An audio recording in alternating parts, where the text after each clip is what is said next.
guess we just start. Huh? People are still feeling in break, but okay. I welcome everybody. I think we should start. We are 3 minutes overdue, even though many people are outside still feeling in break.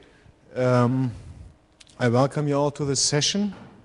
This session is on overlaying the real infrastructure with the research infrastructure, with a virtualized research infrastructure, as many of you have seen from the program. And before we start, I have to make a couple of announcements. One is the obvious: please don't use mobiles during the talks. Please also visit the poster exhibition. And there are a couple of buffs today you may have seen, you have heard in other sessions, and these buffs are sweetened by hot dogs you can purchase after the buffs in the evening. Another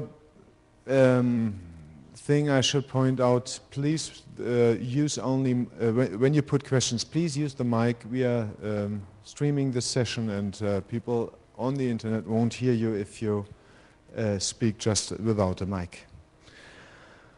So please fill in the paper evaluation forms, and you will get a gift if you have done this till the bitter end. Now to start the session, the first talk, it is my pleasure to introduce Timo Friedman to those of you who don't know him. He is an associate professor of the University Pierre and Marie Curie, and is, well, I believe, working since a while in this in the LIP6 research lab, and most importantly, you are now managing director of the OneLab project, which you are presenting to us. The floor is yours.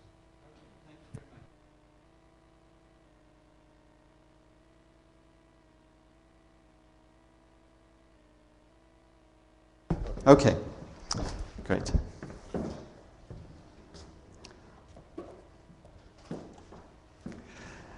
So, thank you very much. I'm going to talk about the OneLab project, which I'm directing, and what we're doing to federate test beds, overlay test beds, notably Planet Lab Europe that we're setting up, and the Planet Lab system in the United States. So, a couple of words about our project. We're a European project. We're funded under the 6th Framework Program by the European Commission, approximately 2 million euros over 2 years. We started in September 2006. And our aims are to take the Planet Lab system, which I'll talk about, and we're going to extend that, deepen that, and federate that, and I'll discuss each of those. So here are the members of the consortium. Pierre and Marie Curie University in Paris, where I work, is the project leader, and we're in a team with the INRIA Research Center in Sophia Antipolis in south of France, who provides the technical direction. Then we have partners, both university and industrial partners in Spain, France, Italy, Poland, and Belgium. So I'll talk to you about Planet Lab. Just to get a sense, are there users of Planet Lab out here? Okay, a couple, but it will make sense then for me to provide an overview of what Planet Lab is. Then I'll talk about what we're doing in OneLab, and I'll finish with a couple of remarks specifically about federation. So I'll just skip ahead one slide here. This is the map of the distribution of Planet Lab nodes around the world.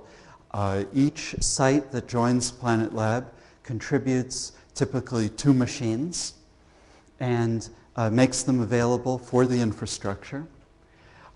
So there are about 382 sites at present, 784 machines. These machines are on lands where there are an estimated 2 million or more users, so potentially reaching a significant population.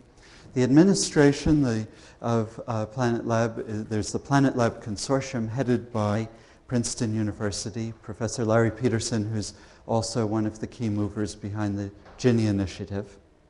And they have a team of full-time administrators. That's the NOC there for Planet Lab. So these nodes are used for a number of purposes. They can be used for testing ideas about overlays. There are many services running today on Planet Lab, so you can test new experimental services. You can deploy commercial services. And the idea is that this will be a step towards developing the next generation of internet technologies. Right now, it consists of a set of end hosts, but they're moving in the direction, for instance, with an infrastructure called Vinny, kind of stepping stone towards Ginny, where they actually have control over links and intermediate boxes. So this is seen as a step in this direction.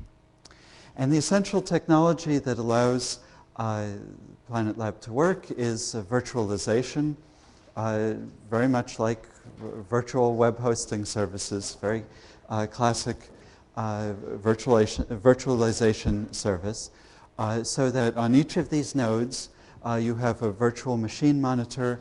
It supports a number of different virtual machines, and when you want to deploy a service, you obtain a virtual machine on as many of these physical machines as you want, and you deploy your service that way. So these are called slices. Here we have a set of machines. You obtain what's called a sliver on as many of these machines as you like. And then the connections between these machines run over the classic internet. There's no control, as I said right now, over the intermediate links. So these slivers can communicate between each other. Similarly, another service might be running simultaneously on a different slice being a set of slivers. So different slice. Then there's no constraint. This is not a closed system. These machines interact freely with the rest of the world. So you have clients outside the system. You might have servers that are outside the system that are interacting with Planet Lab. So here is a view of the structure. You have the virtual machine monitor underneath. Then to control, so this virtual machine monitor, this is a Linux vServer right now. But there's a lot of talk about moving towards Zen. There's no reason why you couldn't have even a mixed system, whatever virtual machine technology you want. But right now it's homogeneous. It's just the vServers. And then you have these slivers, these virtual machines running on top. One of them is the node manager, which interacts with the global Planet Lab system. This is the access for administration, for creating new slices, and so on. Then you also have a virtual machine for the local administrator who wants to control their own machine. And then you have any number of virtual machines running on top, and these are where the slivers exist. So to recapitulate, we have we have this node operating system in the virtual machine monitor, and its job then is to isolate the different slices that are running on top, and also provide an auditing function. This is very important. You have this distributed infrastructure that could potentially, it's not closed, so we're sending packets out into the internet. We have hundreds of users, over 1,000 users simultaneously on the system. So you have to know who's responsible for generating, above all, who's responsible for generating traffic. In case there are any security concerns that arise, these can be tracked back to an individual slice, to an individual owner.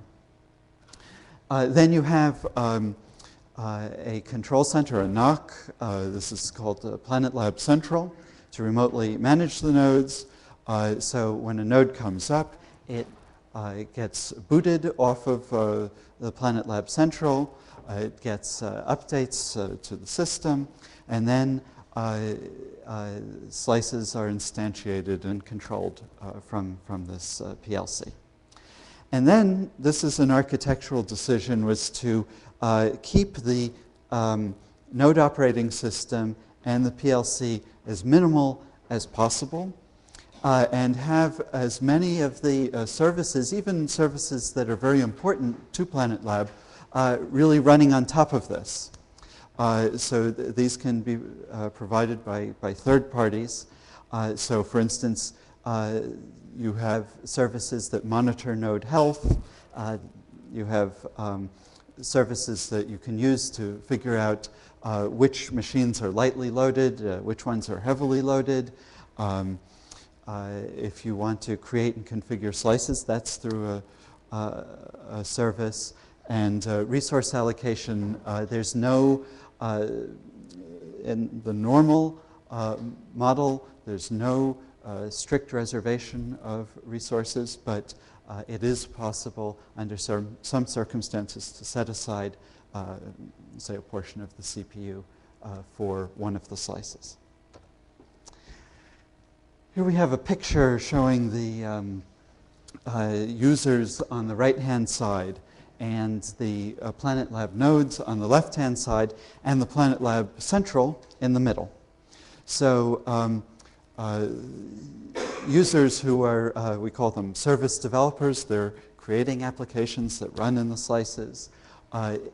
If they want to create a slice, the basic Planet Lab user site has the right to create 10 slices on the system. So want to create a new slice, you request this from something called the slice authority, and then it will go out to the nodes and allocate those resources, provide the ID back to the user. The slice authority interacts with the management authority. The management authority is what boots the nodes, what obtains the auditing data from the nodes, and has the user database. So there's the node database. So there's an intermediate step when you create a slice of checking with the management authority that this is acceptable and that this can be done. And then new slice ID is returned to a user. At that point, the user has free access to the slices and no longer passes through Planet Lab Central, contacts directly the nodes on which he or she has requested these slices, and logs in. It's classic login. You have then, right now it's a Linux environment, but it could be in the future another operating system. Here's another view from the node point of view. So you have the management authority with the node database. It's interacting with the virtual machine manager on the node. You have the node owner who's hosting this machine and can control certain aspects of the machine's behavior. You have the slice authority with its database. This is also part of Planet Lab Central. And then on the node interacting with the slice creation service. And then finally you have the user, the service developer, who accesses a virtual machine. There are questions before I proceed about this architecture. Okay. So what are some of these services that are running? The most successful is, in terms of usage by outside users and number of terabytes served, is the Codeine service. This is a content distribution service. There are a number of content distribution services. There are measurement services, services for testing anomaly detection, fault diagnosis for the network. There are distributed hash tables. There are overlay routing services. There are extensions to DNS being tested. There are storage and file transfer services. There's application level multicast.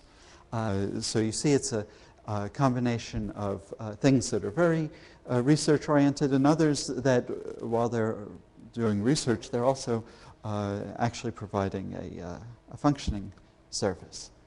And at any given time, there are several hundred slices being used. The interactions between Planet Lab and the outside world traverse many autonomous systems.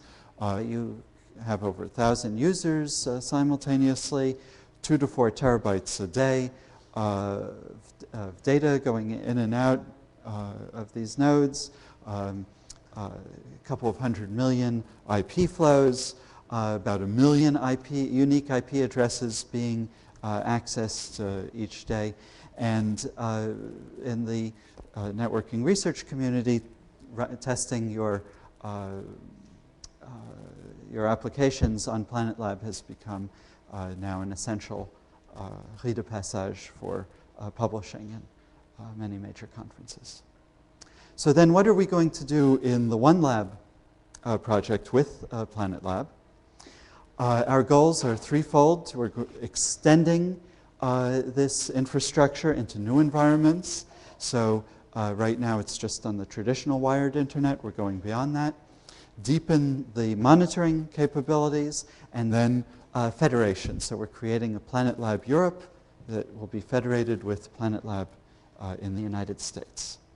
So here we have a kind of conceptual picture of these isolated nodes, Planet Lab nodes. As you see, there's a kind of opaque sheet between them and the underlying network. They have a limited view of the underlying network, and that underlying network is the wired, traditional wired internet. And so we plan to then reveal more information about the underlying network and extend into new wired and wireless environments. So let me talk about extension. Planet Lab nodes now are mostly connected to high-performance networks, Abilene, Géant 2, various NRENs, through the NRENs. So not representative of the internet as a whole. And there are these emerging environments that we want to be able to run applications on, test how they run. So we're putting Planet Lab nodes behind WiMAX links. This is the Catholic University of Louvain, which is doing this. We don't yet have mobility because this is something still under development, very new for WiMAX, so it's within one cell. UMTS, we're working with Alcatel Italy and the University of Napoli.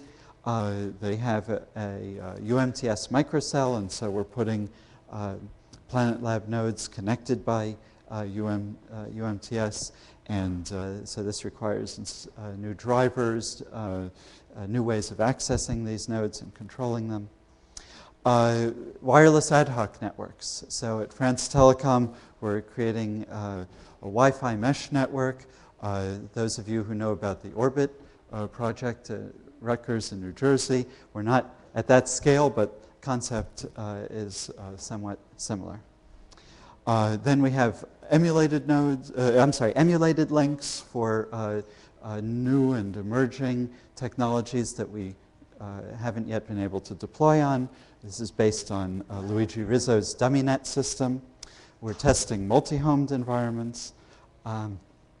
So these are the new environments. Then the deepening part.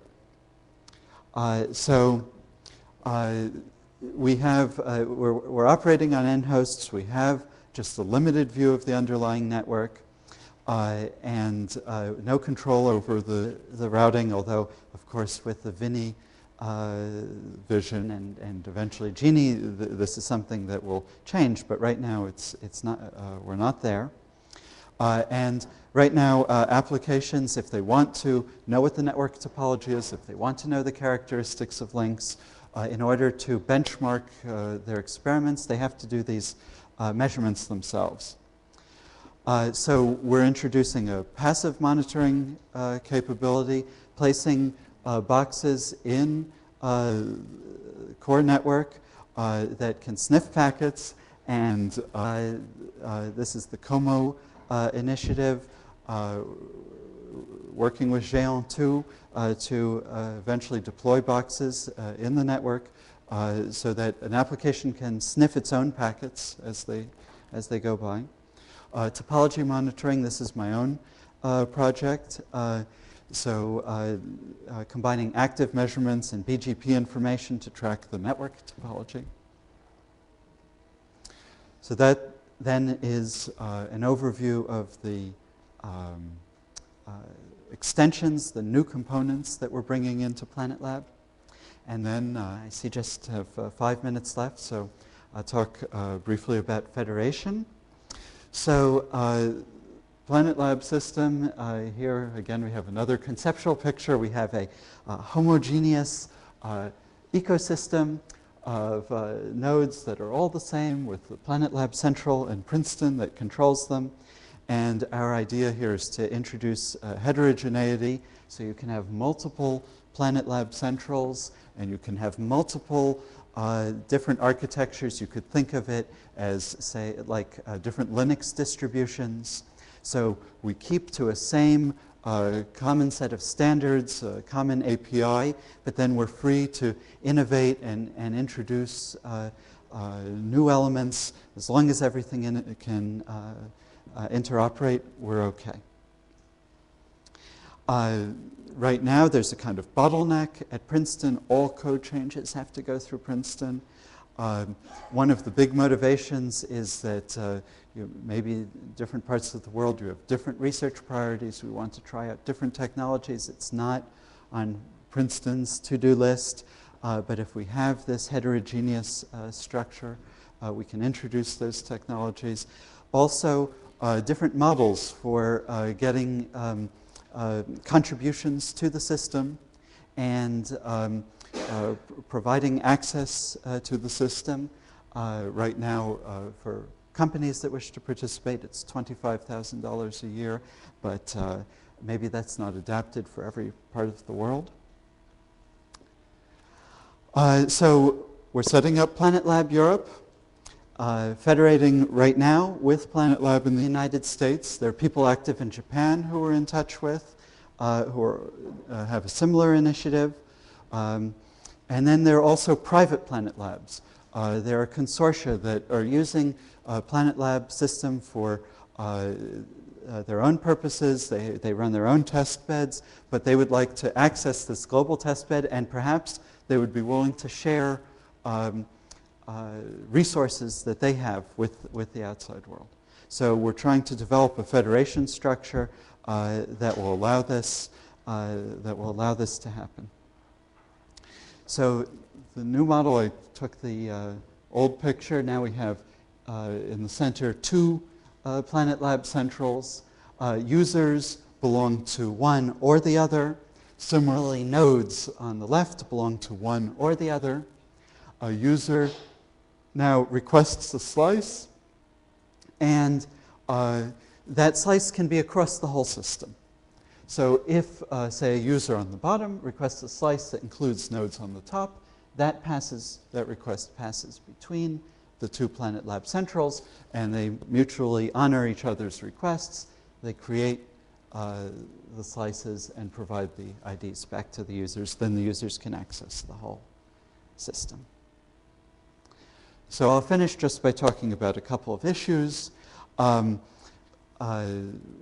now, Planet Lab is very homogeneous. As you've seen, we're putting in heterogeneous capabilities. There are already nodes that are oversubscribed. If you have a special resource, there's a risk of oversubscription. There's no access control. So we have to think about what are the proper incentives to encourage sharing of rare resources and discourage oversubscription. We also have to think about what are the correct abstractions, what's the right API to allow a maximum of innovation and experimentation, but maintaining interoperability. So, I'll stop there. I don't know if we can take any questions.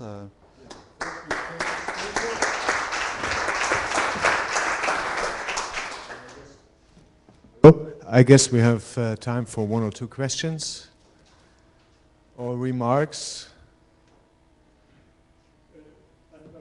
I don't need the mic, I think.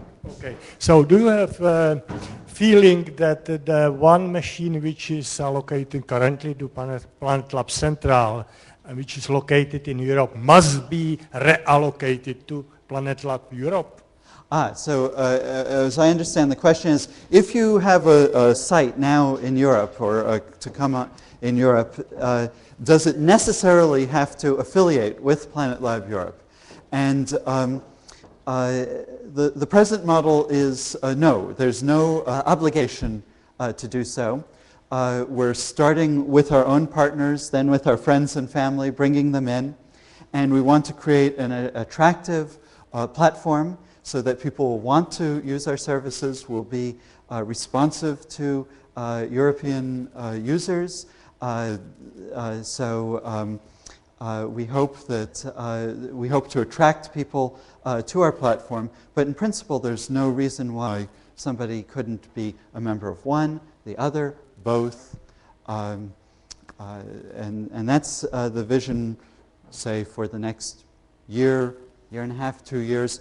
Beyond that, we'll see. We'll have to see how things develop. We have time for another question. Well, I would have a more political question. Isn't there the fear that, this generates confusion? Like in the moment, it's very simple. I do an experiment, publish a paper, say I use Planet Lab. Everybody knows what it's meant. In later times, when we have many Planet Labs and many federations in between them, causing maybe some technical additional aspects, won't this be a confusion? So there's absolutely a risk of confusion, yeah. And so our approach right now is to make this transition as transparent as possible to the user. So, for instance, the same interface for requesting a slice will still be present. You'll still see all of the nodes across the federated system. You'll still log into those nodes as you did before. The only difference you might see to start with are perhaps some annotations about some special new, we want to build on top of what exists. So some new services that perhaps are available at some nodes that go beyond the standard service. And then we'll have to see as we introduce more heterogeneity. It's a step-by-step process. I don't think we have a clear vision of what would be too much or too little at this point. I think we have to go step by step and see at each point. Okay. So then let's thank the speaker again. Thank you very much. Good luck for one lab, and it's a pleasure to introduce the next speaker, Jiří Navratil. Is that correctly pronounced? He's staying within the topic and speaking about perspectives on future or upcoming developments in the Genie area, in the FIND area, and also from the European perspective. Jiří comes from Prague, from the Czech Technical University, and where he received his PhD in 1984. Well, that's whoa. Old guy, old guy, yeah. And you're now working with you have had many positions, but you're now working with Chestnut. Is that right? Correct? Chestnut. I can't say it. Okay.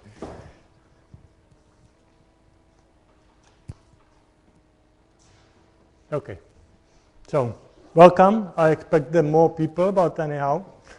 I am glad that I am just the next speaker after my pre-speaker because we overlap something, so I can easily skip something what was explained here very perfectly. Originally they asked me to prepare something about the new directions and projects which are formed in US, Gini, Find, and all these things. But before I started to talk about this, I would like to extend this a little bit, because it seems me that we have to go to the history, and we should explain something why the Gini and Find appear as a initiative which want to change the internet totally, okay, and if it's really needed. So I prepared the agenda. It's internet expansion and consequences, fundamental problems of internet, and blah blah blah. You can read it over here, okay. So internet expansion. So in 90s it was the web who was the main impulse for the internet expansion. In 2000 it was peer-to-peer applications, and currently I think there are video, IPTV, wireless, and all these things which are very popular today.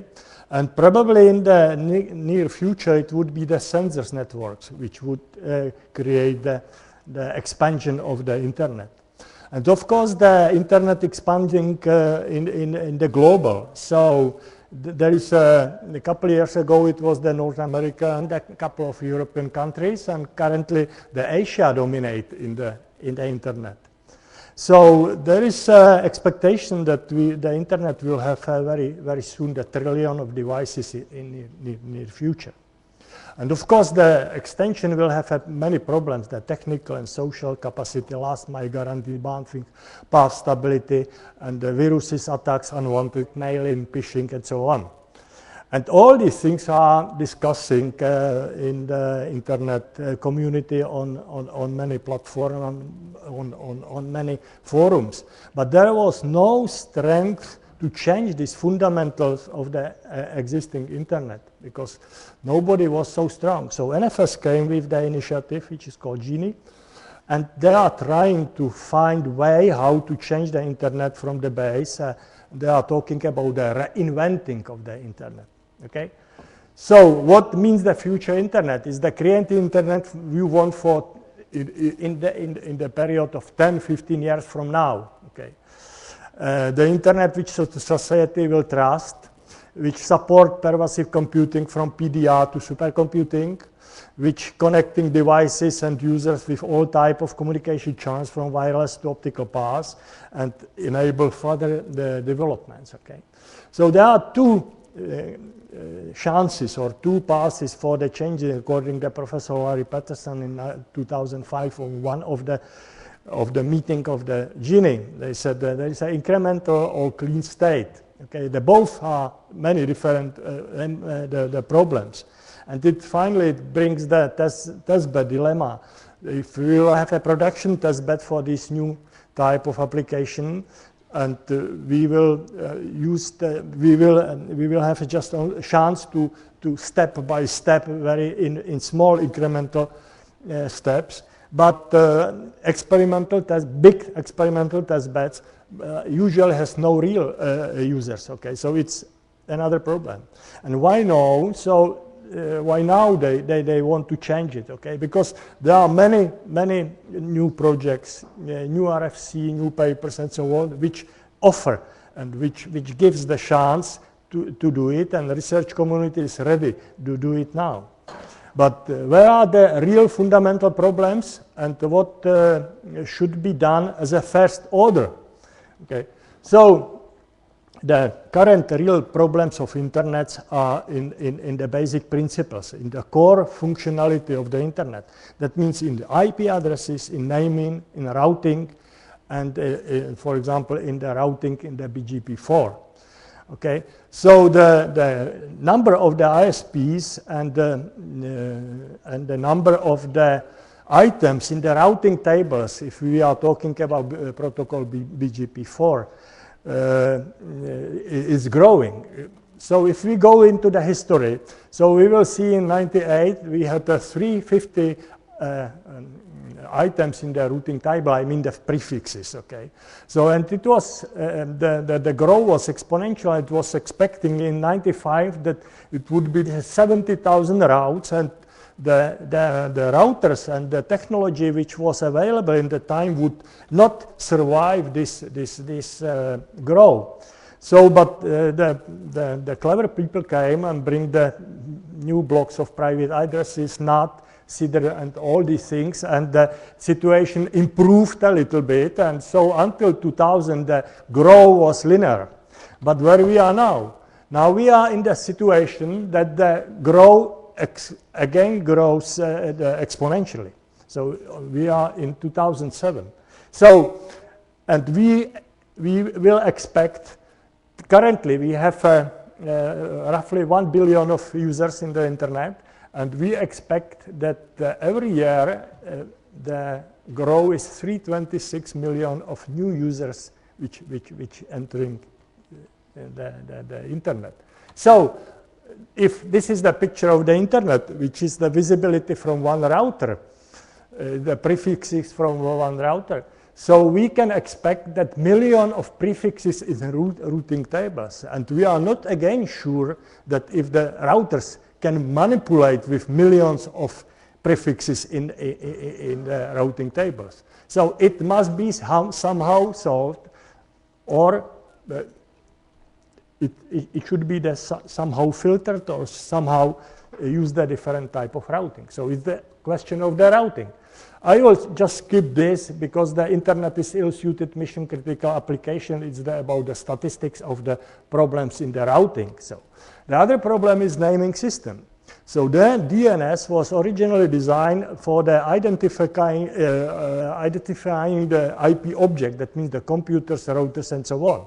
But since web appeared, so DNS became a tool for identity internet objects. That means that really the dimension of the objects compared to dimension of the computers is something different. Okay, so and DNS was designed especially for traffic loads and which reflect the rate of complexity of human activities, not the machine activities. So it comes the problems into the DNS. So again, you can see that every page, every nice page has some reference somewhere, and it must be resolved. And practically every URL consists from two parts, the server part and data part. So all documents which are not locally located, so somehow addressed via the DNS. And so there is some recommendation. DNS is undoubted, of course, because there is a lot of application based on it. But we should find a way how we will separate data from the location. I don't know if you have a chance to see that talk that one Jacobson on Google, I think 2 or 3 months ago. And it was also presented here. It's one of the biggest problems of the current internet. Okay, so in that sense, I just saw the paper which was published couple years ago, which trying to untangle web from DNS, because the original marriage between the DNS and the web was absolutely perfect, and it was the reason why the web get such high popularity and high extension. But currently, if the web is so heavy used, so we have to sell, or the community should solve the situation that the server part should be replaced by something else, and somehow untangle it from the web, from the DNS services. Okay, and this is one paper from Michael Walfish from MIT, which is called like this title, which solve this, and it's solving via DHT resolution and DHT tables. Okay, so what DHT tables are? So I think I will not explain the situation. You probably know the hash tables, which are the simple function between the keys and the contents information. And distribution hash tables are something similar, only the tables are distributed in many places. So after that, you can look up the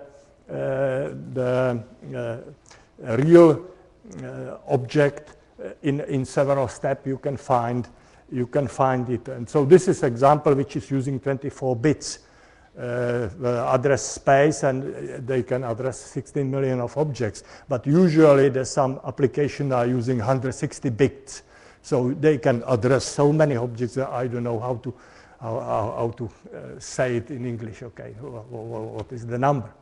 Okay, so okay. So one of the example of this is just Ocean Store, which was some experiment or some project from University of California, which tried to create some groupware service in the global. They expect that there is 10 billion of people in the world. Everybody will have 10,000 files, and they want to use it somewhere. The data will be located somewhere in the servers which are located, and they can access it, and they modify it from any place, from any type of device. And they have, of course, addressed it somehow, and so they are doing they introduce the general UID, which has 160-bit length, and so they can address much more objects than was presented or asked in the project. And so this is case which we are currently have nearly in the service in the Google. Currently, it's really, this was the project was a couple of years ago. So, and I will just skip this because it is a system where the replicated objects are located and how you can find it via a special type of search algorithms based on the dialogue between the server and the client. Okay. So after that, in 2000, came the Napster as a first peer-to-peer object, and they start to. It became immediately very popular because they shared the file, music file, and the people start to exchange the data. And of course, it was not very fair to Recording Industry American Association, and so they fight against it. They finally stopping the Napster, but the consequences of this was explosion or peer-to-peer applications. So after the Napster disappeared, so the many new applications appeared, and it was another aspect which drive the internet. And currently we can say that nearly 50% of the internet is peer-to-peer applications. And it's not all. So I said in the beginning that sensor and sensor networks are very, very new aspect of the extension. And so you can see that the devices are the size of coins. They will serve for new environments. The new applications appear. That means that the internet will have a new scale. So it was a trillion devices. And so this is just one of the picture which is from the Ecological Observer Network, which was published also in one presentation about the Genie. And the digital living is another type of extension. Okay, so we can see that the services would be everywhere, at home, and building automatization, car, photography, communications, everywhere. Okay, so all companies want to go to every home. Okay, so the millions of homes will be connected, and millions of the the users will watch the TV, HD TV, the video on demand, and the service providers want to be in every home. So, and this is the nice picture which says, okay, we can have many type of application, we can have many protocols, but everything is on IP. Is that called the Internet Old Class, introduced by the David Alderson from Caltech. Okay, so IP is the quite crucial point in this future. So, and this is the reason why the NFS came with the Genie as a project how to react on the current situation. And it was announced in 2005 on the SIGCOMM. And since that time, during the 2 years, it was published about the 50 papers. And so the one of the best one, or the latest one, and which says, which is describing the really Genie research plan is this Genie research plan, which is the latest version, is from April. You can find it on the pages which is over there. So, and since 2006, the project is somehow split into two ways. The one is the program find, which is the future internet design. The other one is the construction of Genie facility. Genie facility is something like the pre-image of the future internet. Okay, so Genie research program, if I go back, somehow specify what are the problems and what they want to solve. Okay, creating new core functionality, developing enhanced capabilities, deploying, validating new architectures, high-level services, abstraction, and so on. So it's the 150 pages long document, which is very well elaborated. And the focus of find is somehow concentration on the reinventing internet architecture, not on individual network technologies, but it's talking about the real architecture of the internet. It should be influenced by clean state and should coexist, of course, with current internet, and the virtualization should be the norm with the plurality and of the all architectures. Okay, what is the status? Currently, there is not so many millions of US dollars involved in this. There is only $40 million for 2007, and they expect that it would be distributed or somewhere awarded to 60 and 80 teams. When I went into NFS pages, so I've seen that only 15 projects are currently active in the find. So there is a still open, but for American only, not for European. And $5.2 million was awarded. And the find scope of research is more or less the similar like like was specified in the Genie. Okay, so again, core functionalities, and you can see if you will read this. So reconciliation of basic, including packets and other modes of the data delivery, addressing, naming, identity, routing, and so on. Everything what I had in my introduction, where are the real problems of the internet. After that, there are the another points. And if we will go to the Genie facility, so the Genie facility, as is described, so it should be shared, as the shared, not privatized, but shared use through the slicing and virtualization. Access to the physical facilities should be through the programmable platforms.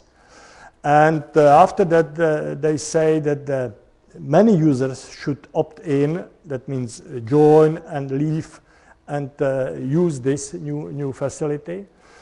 And protection, isolation, and new classes, new platform, and of course the interconnection of the federated design. So the federated design was mentioned in the previous talk also. And of course they should use the best ideas and the capabilities from existing network testbed like PlanetLab, Orbit, YNet, Emulat, Xbone, Detect, and others. Okay, and of course the Genie should extend beyond all these. Okay, so what's the current relation between the find and Genie? So the find was started, and the Genie somehow, as I mean the Genie facility is still not fully specified. That it's not clear how and when will be available. So there is a current situation that Genie facility is so-called in Horizon project. So I think there is in NFS they have at about 10 Horizon project, and currently they allocated them only $20 million for pre-construction planning, and the next step would be the readiness stage. That again, it would not be the operation stage, it was a readiness stage. And it allows extension pre-construction planning. And if we will see the deliverables which are currently planned for the Genie facility, so it's the testbed federation, PlanetLab, Emulab, building control plane based on the PlanetLab prototype. Winnie also was mentioned here, and I will mention it a little bit later.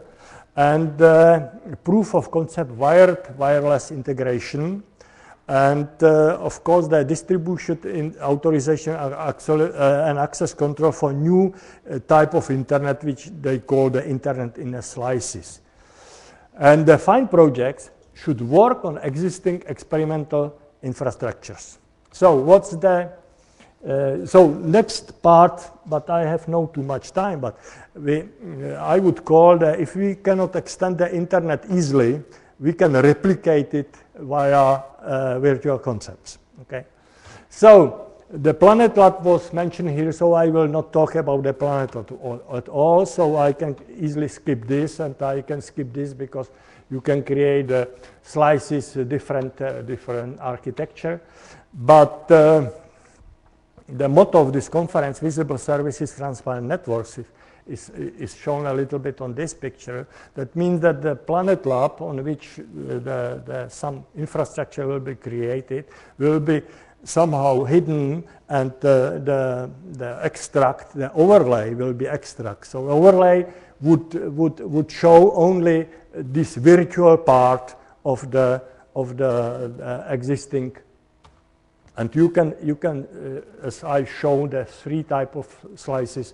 So you can see 3 layers in which these slices can work.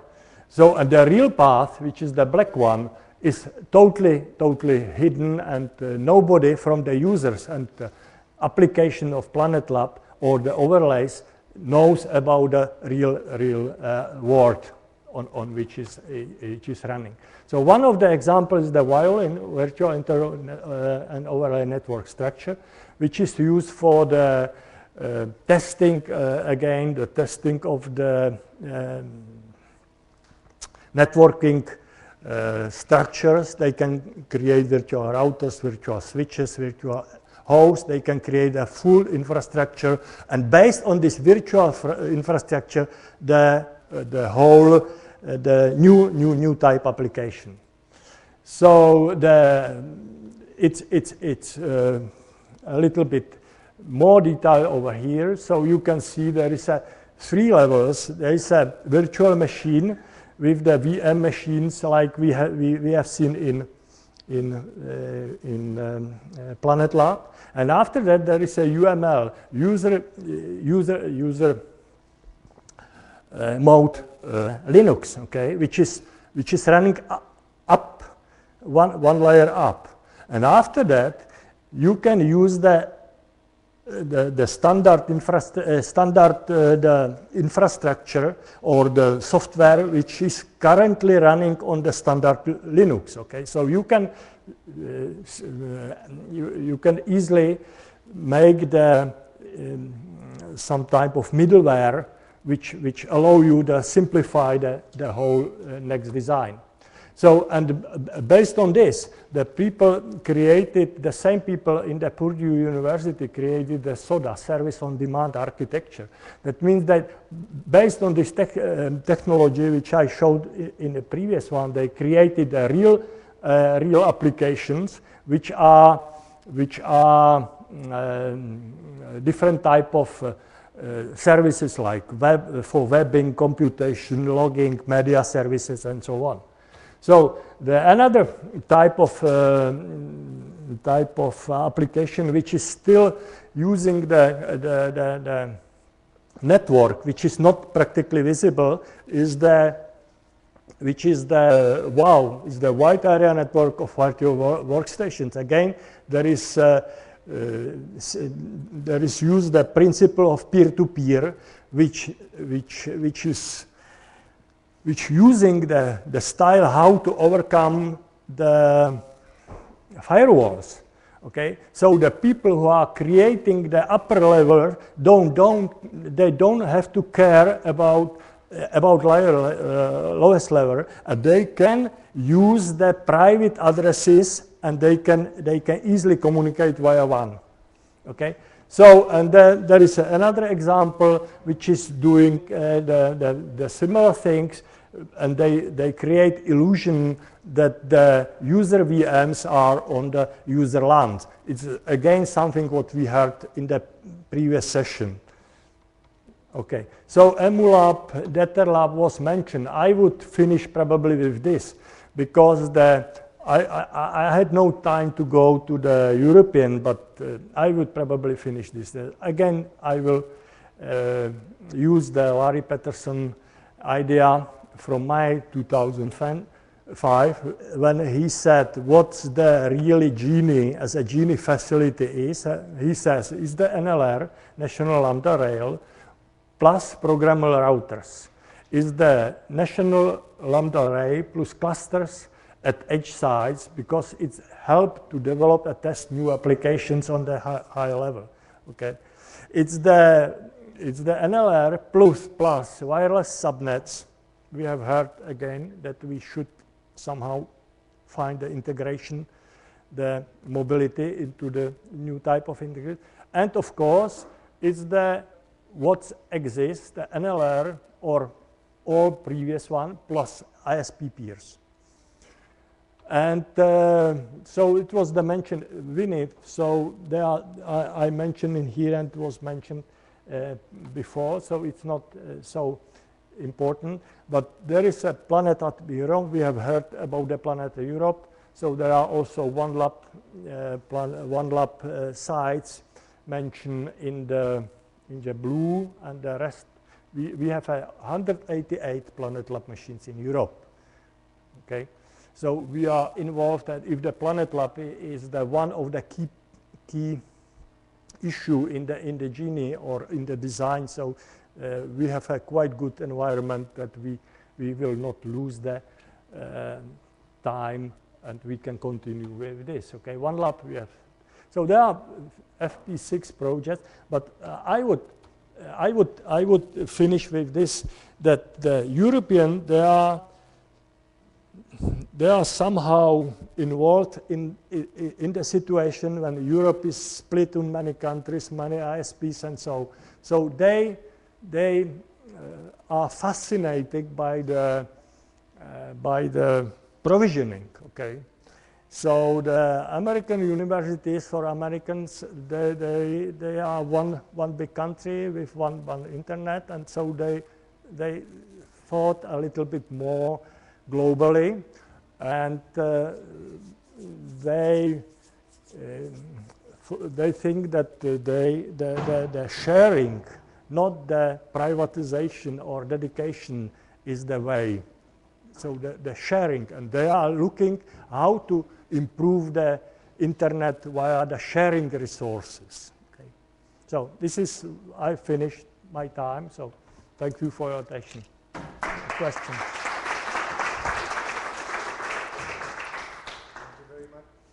Thank you very much, Jiri. There's room for one question or comment. So if there's no question, we should proceed. We thank you again. And proceed to the next talk, so we keep the time. And the next talk is going a little bit more downwards, and I have the pleasure to introduce Paola Grosso. She's actually a colleague of mine. She got a PhD in physics, which was in 2004 from Italy, from Turin, and now you. Am I incorrect? No. Yeah, but now you're working in the. Oh, sorry, the date was wrong. Now you're working in the University of Amsterdam in the network research group, and you are speaking about how one can apply semantics to LightPath, or the network description language semantic web for hybrid networks.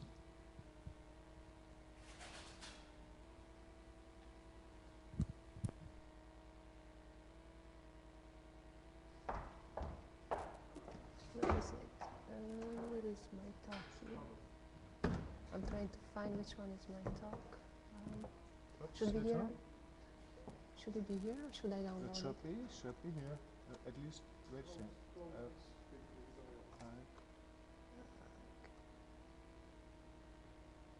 Oh, okay, Here we perfect. go. Thank you very much. Okay, so you know my name. I work for the University of Amsterdam in the System and Network Engineering group, and I'm going to talk about network description language, which is a research program that we are carrying on within our group. The subtitle of this talk is the Semantic Web for Hybrid Networks. This is the outline of the presentation. I will first introduce again the concept of hybrid networks and LightPaths, mostly to give you a framework to understand why we are carrying on this research. I'll talk a little bit about semantic web and RDF, and then I'll give you an overview of what we are doing of our network description language. And I will conclude with some future work on what the direction in which we are heading. Most of these things are well known to all of you because you're here. What are hybrid networks? What are LightPaths? And what is provisioning? So I will probably, in this slide, just try to point you to a few things in here which are relevant for our research. The idea is that you have hybrid networks which are suitable for this new e-science application. As the chairman told you, I'm a physicist. We can think, for example, of the LHC experiments at CERN. They need LightPaths, they need dedicated services, and this is why many of the NRANs are providing this kind of networks to their user base. In these networks, we have LightPaths, and again, you know all of these things, dedicated optical connections, which can be static or dynamic. Static if you get one and you use it for a long time. Dynamic if there are any way for you to interactively change the services at runtime, or if there's any kind of, let's say, quicker flexibility in the whole setup. But in this slide, what I think is interesting for our presentation is the fact that LightPaths are and can be user-controlled. You can think of projects like UCLP, user-controlled LightPath provisioning systems, in which essentially you want to give the user as much in their hands to be able to control the whole network. And this concept of user controllability, let's say, of the network is where our research somehow stems from the fact that the user on an application needs information about the network to be able to ask for the service that he wants to achieve. At the same time, our research has also another perspective, which you will see also in the coming slides. Not only we want to, with our NDL to provide services to the, let's say, an aid to the user, we also want to aid the provisioning systems. The provisioning systems developed within NRANs are most of the time still not capable of interoperating easily one with another. Everybody has built their own either homegrown or a commercial product. that can control their network, that they provide to their users, but when they need to extend LiPass beyond the boundary of their network, then they start to have interoperability problems. So you could think, for example, to use GMPLS to try to extend the paths through domains, or you can also think of other solutions. But these 2 points in these slides are two of the relevant things for our research: the user controllability and the difficulty of interoperability and provisioning of LiPass. I'm Italian, but I work in the Netherlands, so I will give you the 2 standard slides, or maybe you have seen them many times, of LiPass in our country. On the right, on the left, you have the CPL, the Common Photonic Layer, in SurfNet 6. SurfNet is the national NRAN, as you know, in the Netherlands. And they have built a ring, a series of rings around the country, which connect all the institutions and universities that are connected to the network. And in this ring, they indeed provide these hybrid services, so they can carry the regular IP traffic, the internet traffic, but also they want more and more users to use their LiPass. And on these CPLs, they indeed can provide these new services. On the right, in my slide, you see here a new project, research project also, which is called the Starplane, which makes use of one of these rings in the SurfNet network to connect 5 clusters around the country. And also in this let's say, subset of lambdas, a subset of LiPass, again, we are trying to build a application-controlled network. Both these cases are relevant for NDL because you can ask yourself which level of topology overview does an application need to be able to get the LiPass that it needs for its computational purposes, for its purposes. So this is a basic question that you can have when you're working within one domain. But then you can also think, and this is the usual slide you've seen many times, about a distributed interdomain LiPath provisioning. This is the standard picture of the glyph, so the Global Lambda Integrated Facility. In this case, we are talking about multi-domain, and not any longer just in the Netherlands or within one network, multi-vendor international LiPath. Also, in this case, the research questions that you can ask yourself is, how will the domains exchange information on network topologies or any other kind of information that they need so that they can actually bridge the LiPath through?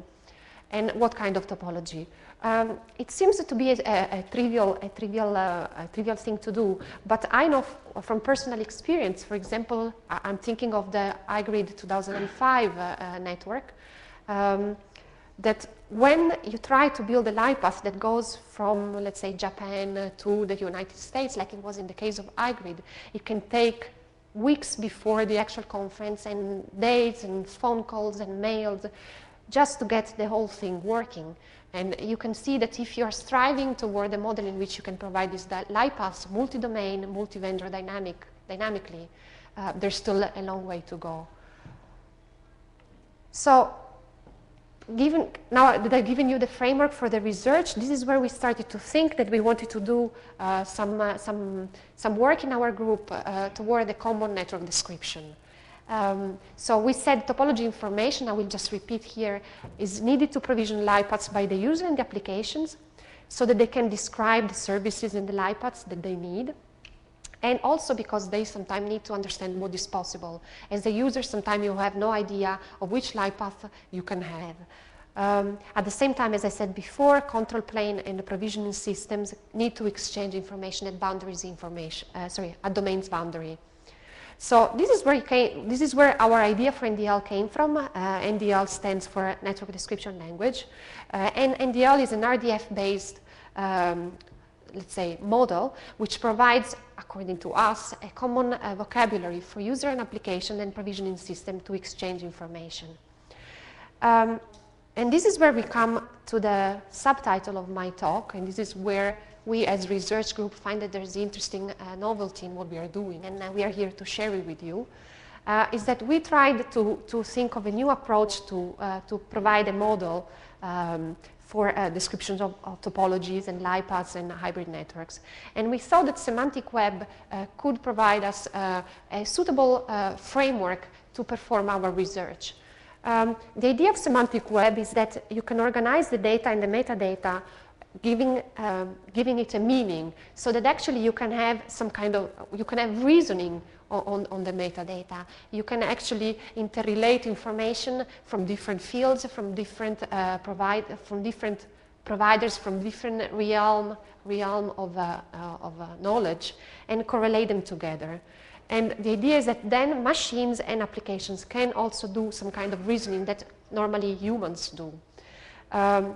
Within semantic web, you can use the RDF, resource description framework, to categorize the information. So essentially, you describe the resources with URIs, and then in the RDF model, you have a triplet, which is the subject of your statement, a predicate, and then an object of the statement. And the subject and the object are URIs, are resources, and you link them together. You give some extra information about the relationship between the two using the predicate. Why we thought when we started this research that semantic web was a very suitable framework for a model in hybrid networks and for LiPaths. And the reason we thought that, and we still think about that's the case, is that we think that this world of LiPaths, of multi-domain NRANs, can benefit from the fact that in RDF and in semantic web, you can maintain independently your information. You can develop your own ontology, you can add your own extra meanings, and you can easily interrelate the information between domains. So in this very simple graphical representation, our idea is that if a domain can describe their network with NDL, and another domain will have also description of their own resources in NDL, they can point to each other using the C also, using a property of RDF, saying that information about things that I've described in my NDL are actually referencing things in another domain. So references can be internal to a document or external, and then you use URIs to point to this independent document. Another reason why we thought that RDF was a suitable framework for our work was that essentially you can leverage many of the RDF existing tools. For example, I will show it later on in the applications that we made of our NDL. You can use crawlers that can actually, let's say, independently gather information and put it together, information that resides autonomously on the web. This is the bulk of our work, and I will give you an overview of the schemas as they are right now. There's going to be much more information about all of this in the web page URL that I will give you at the end of the presentation. So I will actually not go into detail of each single schema. But we have so far, and this is ongoing research, a topology schema, which we use to describe the interfaces, the devices, the links between them. And this is the first actually schema that we developed. So most of the applications I'm going to show use this schema. And then we have extended our work to include a layer schema, a capability schema, a domain schema, physical schema, plus 9 technology schemata. And the idea of the layer schema, the capability schema, the domain schema come from the fact that when you try to provision systems, to provision LiPaths, you need much more than just simple topology information. So essentially, you might need to describe the network topologies of the network that you are trying to make to interoperate. And this schema allows you to do that.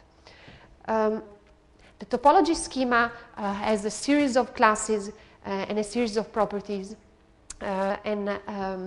You have here an overview of some of the current things that we have there.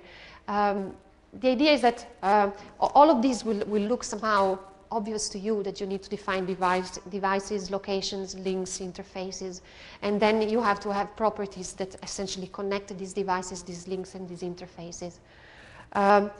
This schema, which is relatively simple, has anyhow already allowed us to have some applications using it that you will see later on.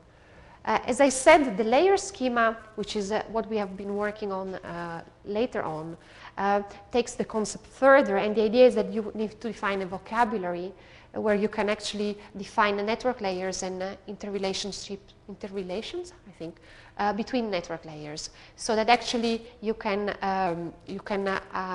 describe the way in which light paths can travel through actual technologies, different technologies from end to end. So if you're actually provisioning a light path using SONET, and then you need to describe SONET, and you can use this kind of a schema to do that.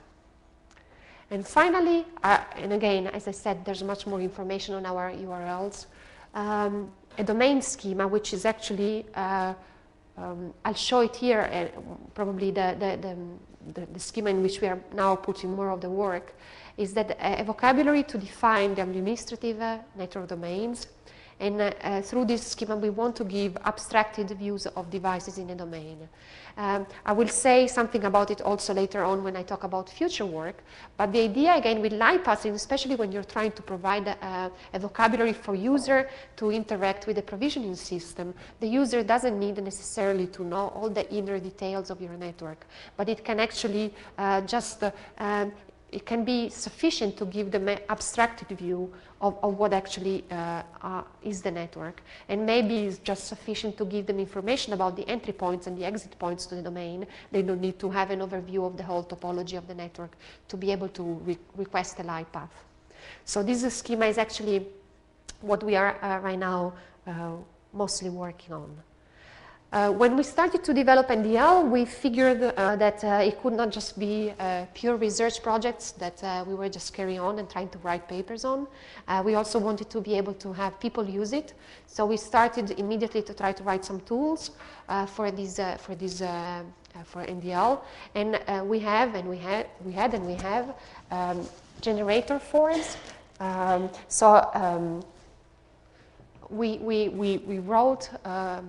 We wrote tools so that the users can actually write their own NDL file with our aid, because they have already, let's say, a way to just simply fill in a form, and they will get in output the NDL file according to the latest schema.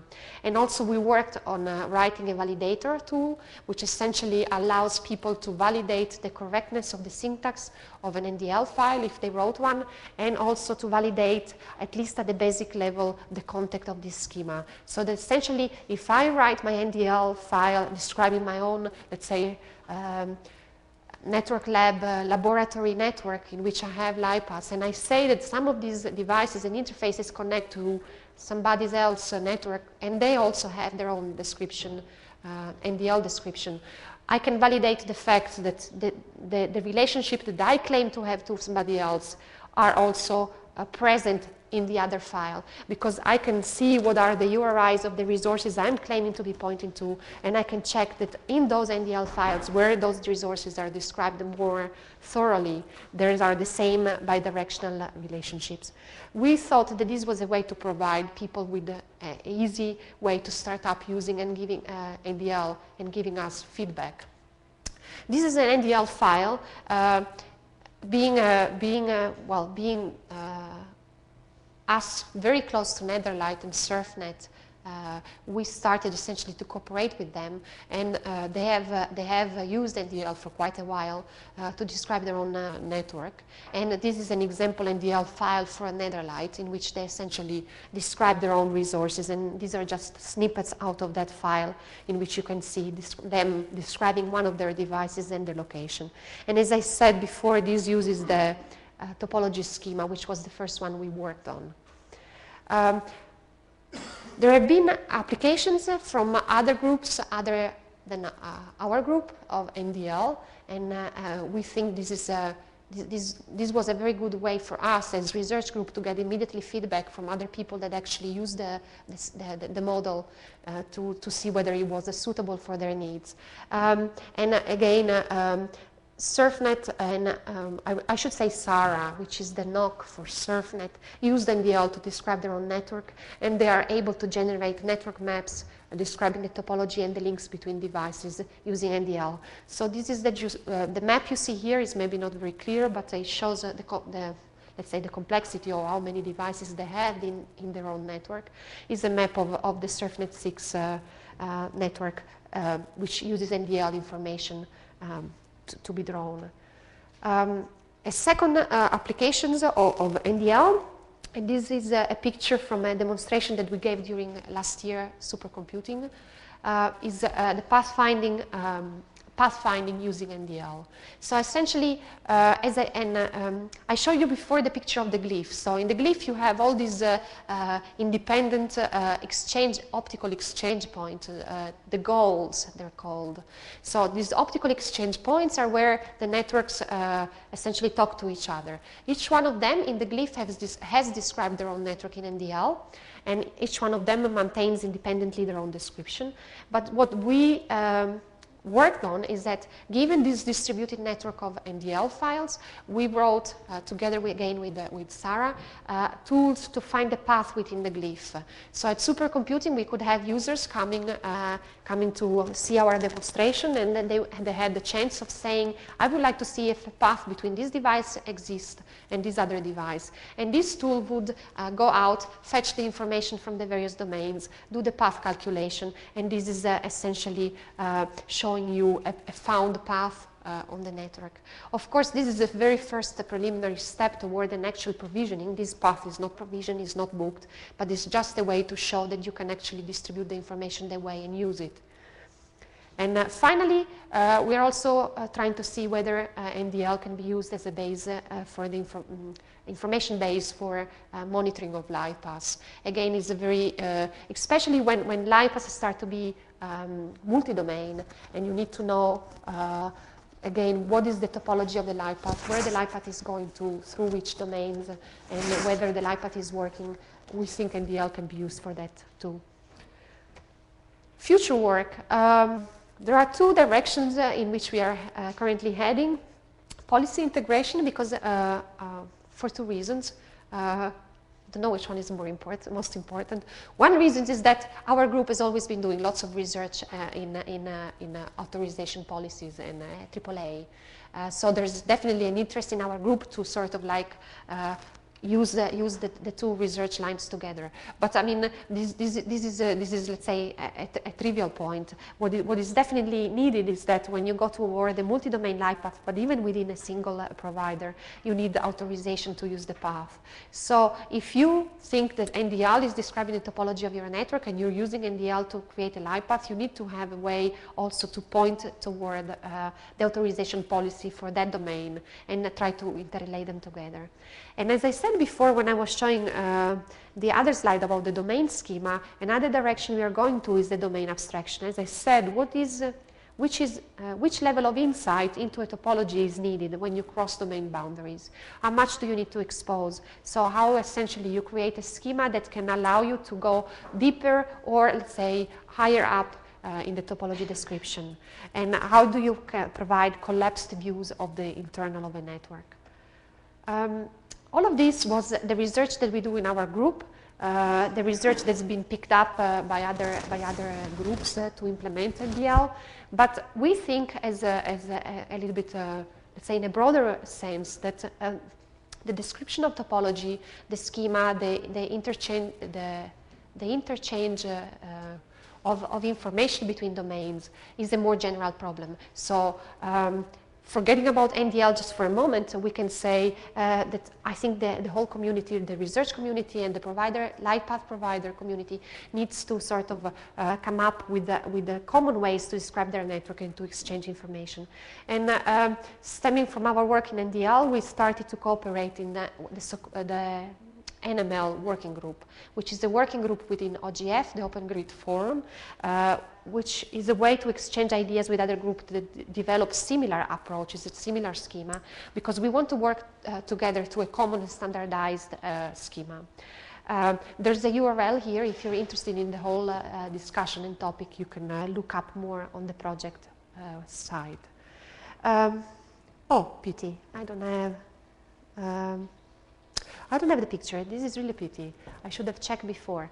To conclude, yeah, it's a little bit difficult to explain you without the picture, but the idea was that there's a bigger picture for NDL. So I said before, NDL is a way to describe a topology.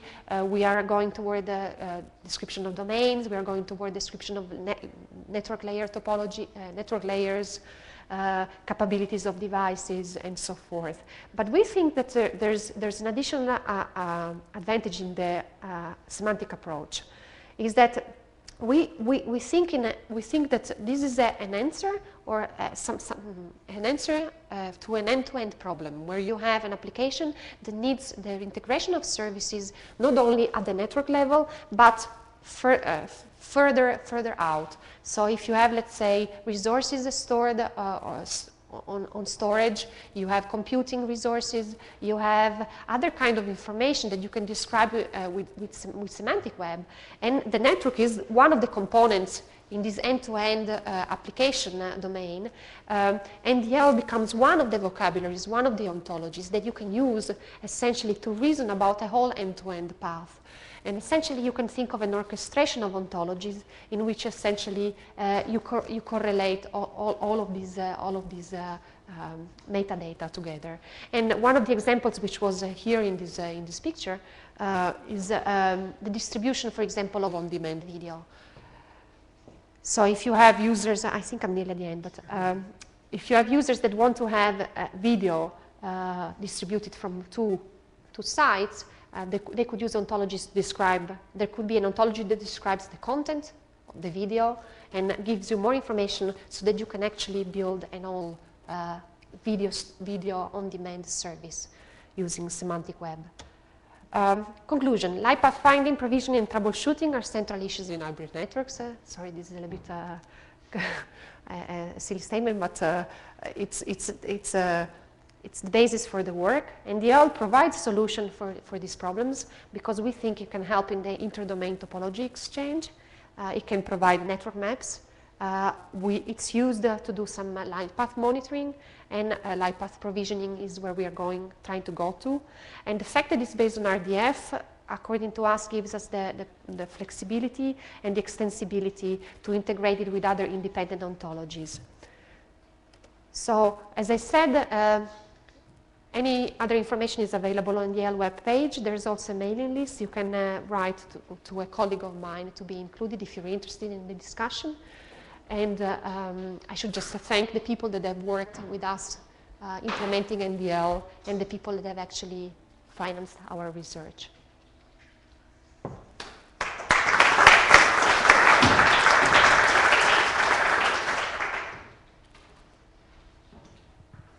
Okay, thank you, Paola. Before I pass the floor to questions, I have a very burning question. Oh.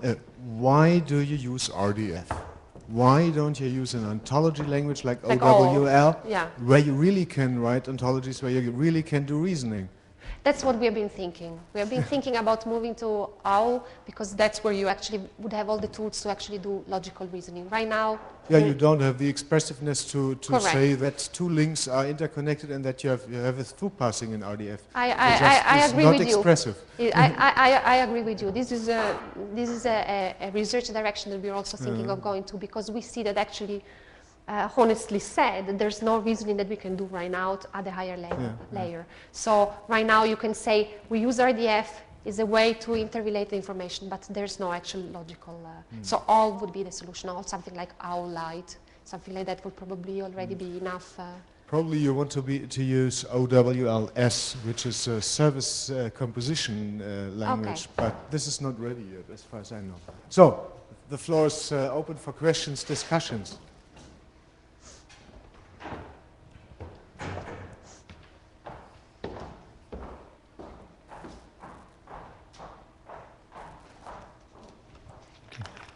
I think it's more a philosophical question I have, but I'm looking at stitching and it has some relation to this, and I sometimes get the question that is, I don't know the answer to, so perhaps you can help me. let's say when I make a light path, or let's say the people that make light paths in the glyph environment, there don't exist connections between domains. Yeah? People know that they can make a connection, but there is no physical connection present. So you don't see it in your descriptions of each of the domains. There is no connection yet. Yeah? But it can be made because people know that you can make it. How do you represent that? Yeah, So you have domains that are not connected, but you know that they can be connected, at least on a human level. well, when you mean they're not connected, there's no link that is being configured, but there's no physical link connected indeed. Oh, even you mean a physical link? Yeah. No, that's the, yeah. And well, for instance, there is only one, but perhaps you need two, or one 10 gigabit, and you need another 10 gigabit to it, but it is not there yet. But you know that it can be made. Well, what NDL can do, and is indeed a difficult question, because NDL can only do so much. So essentially, if we are talking about a physical link that exists but it's not been provisioned, it's not been divided up in LiPaths, you describe in NDL the fact that there's a physical connection between, let's say, two devices. There's actually a fiber between this device and the other device. Yeah. That's where, as much as NDL can do, what you would need to have is NDL is not going to replace the provisioning system, but it can be essentially circle feeding the information. So essentially, if the provisioning system changes something, we expect that will be fed back to NDL. So NDL is I'm not sure I'm answering your question, but the fact is a complex problem, and NDL is not a provisioning system, so it can only do so much. But I understand where the problem is, and I don't think you can solve it indeed with NDL. But I had hoped that you would have thought about that. I think you need an artificial intelligence system that can think heavily on that. What I would say I think NDL already gives at least some ways to exchange information that before we think didn't exist, for example, within the glyph. The fact that now glyph domains can already exchange some basic information in an automated way. And before it was not possible. You had to look at the maps of each independent provider or goal and then see, oh yes, this person says he has a link, this person says he has a link, then there must be a link. If they have RDF NDL descriptions, then you can actually have a tool that tells you immediately that there is a link.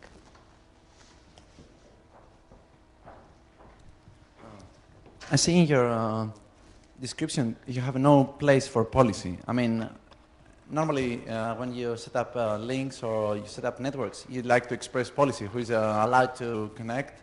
Who is allowed to exchange links? So I assume that this should be somehow integrated. Yeah, as I said, here is one of the things we want to do, policy integration. We don't think right now that we are going to use NDL or RDF or any other kind of semantic web to actually write the policies, because that's not our intention right now. The idea would be to point from NDL descriptions to the policies. And essentially a policy is also, you can say it's a resource, and you point to that resource, and then somehow there will be somebody that can use independently semantic web. Or what I'm trying to say is the following, that of course you can have application knowledge of who is allowed to do what in terms of roles. Mm-hmm. However, this is one way to perceive the reality. The other way is to have this kind of knowledge attached to the resource. So you can say that this resource is available to those entities. Either that's the way it is, like in the RPSL in the IP networks. So mm-hmm. It says that who is allowed and which AES, and those are the roles to do what. So if we're going to pass to the other view where this is application attached, then this policy gets segmented, and you need to integrate a lot of information to know if you are capable of having the resource or not. So, I mean, I would expect that policies should be an integrated part. Integrated part of NDL. In the expression, anyway. I think. Other questions? Or? I don't know if it's a remark or...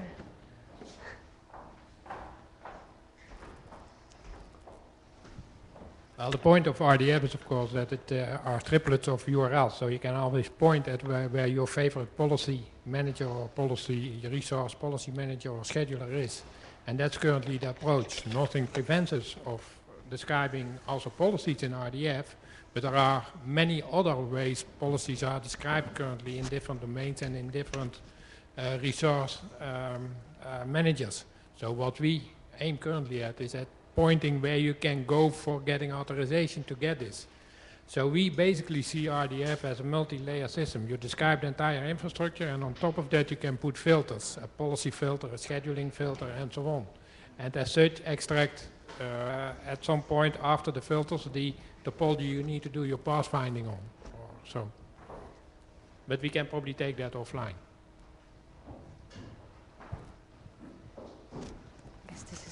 Well, I guess there are no other questions. Thank you. And yeah, if there are no more questions, then let's thank all the